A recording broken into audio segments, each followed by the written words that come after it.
বিশ্বনবী পাগলের মতো একবার হাউজে কাউসারে যাবেন, একবার সিরাতে যাবেন, একবার পুলসিরাতের দিকে, একবার হাউজে কাউসারের দিকে পাগলের মতো দৌড়াতে থাকবেন, তার কোনো গুনাহগার উম্মত যাতে জাহান্নামে ঢুকে না যায়।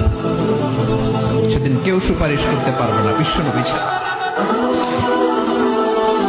এজন্য 5 নম্বর আল্লাহ বললেন, মান যাল্লাযী ইয়াশফাউ ইনদাহু ইল্লা বিইযনিহি।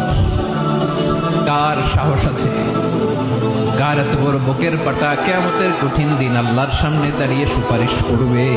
কারো ক্ষমতা, কারো ক্ষমতা নাই। বিশ্বনবী সেদিন সেজদায় পড়ে উম্মতের জন্য কাঁদবেন, সবাই কাঁদবে, নফসি নফসি, আল্লাহ আমারে বাঁচাও, আল্লাহ আমারে বাঁচাও। বিশ্বনবী বলবেন, উম্মতি উম্মতি।